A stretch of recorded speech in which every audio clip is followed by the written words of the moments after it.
Today menu chicken கறி. இதுக்கு தேவையான மசாலா நம்ம ரெடி பண்ணி எடுத்துக்கலாம். ஒரு பிடி காஞ்ச மிளகா, ஒரு பிடி தனியா, ஒரு ஸ்பூன் மிளகு, ஒரு ஸ்பூன் சீரகம், ஒரு ஸ்பூன் சோம்பு, 3 பட்டை, 3 கிராம்பு, கொஞ்சம் தேங்காய் துருவி வச்சிருக்கேன். இதில் ஒரு மசாலா ஒன்று ரெடி பண்ணிக்கலாம்.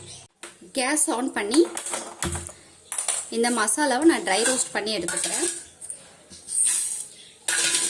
இப்போ இது நல்லா ஃப்ரை ஆகிடுச்சு. ஒரு பிளேட்டுக்கு மாற்றி ஆற வச்சுக்கலாம். இதே கடாயில் தேங்காவை நல்லா கோல்டன் ப்ரௌனை டோஸ்ட் பண்ணி எடுத்துக்கலாம். அவ்வளோதாங்க, தேங்காய் நல்லா ஃப்ரை ஆகிடுச்சு. இதை ஒரு பிளேட்டுக்கு மாற்றிக்கலாம். இதே கடாயில் கொஞ்சம் எண்ணெய் ஊற்றிக்கிறேன். வெங்காயம் இதில் போட்டுக்கிறேன். வெங்காயம் நல்லா ஃப்ரை ஆகட்டும். நான் 1/2 கிலோ சிக்கன் எடுத்திருக்கேன். 4 வெங்காயம் 4 தக்காளி எடுத்திருக்கேன்.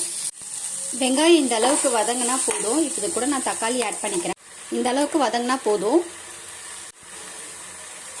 இந்த ஸ்டேஜில் நம்ம கேஸ் ஆஃப் பண்ணிவிட்டு நம்ம ஒரு மிக்ஸி ஜாரில் அரைச்சி எடுத்துக்கலாம். கொஞ்சம் ஆயில் ஆட் பண்ணிக்கிறேன்.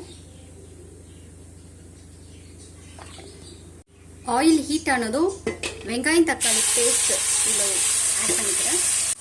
இஞ்சி பூண்டு பேஸ்ட் ஒரு ஸ்பூன் ஆட் பண்ணிக்கிறேன். இது கூடவே நம்ம அரைச்சி வச்சிருக்க மசாலாவை ஆட் பண்ணிக்கலாம். மஞ்சத்தூள் 1/2 ஸ்பூன், உப்பு தேவையான அளவு போட்டு நல்லா வதக்கிக்கோங்க. இந்த ஸ்டேஜில் நான் 1/2 கிலோ சிக்கன் கழுவி வச்சிருக்கேன். மஞ்சத்தூள் போட்டு இதோட ஆட் பண்ணிக்கிறேன். கொஞ்சம் வதக்கி விட்டுக்கோங்க.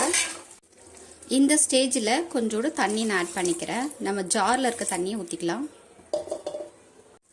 அவ்வளோதாங்க, ஃபைனலாக என்னோட ஸ்டைலில் சிக்கன் கறி ரெடி. ஃபைனலாக கருவேப்பிலை கொத்தமல்லி போட்டு நம்ம கேஸை ஆஃப் பண்ணிடலாம். ஃபைனலாக சிக்கன் கறி ரெடி. வீடியோ பிடிச்சிருந்தா லைக் பண்ணுங்கள், ஷேர் பண்ணுங்கள், சப்ஸ்கிரைப் பண்ண மறந்துடாதீங்க.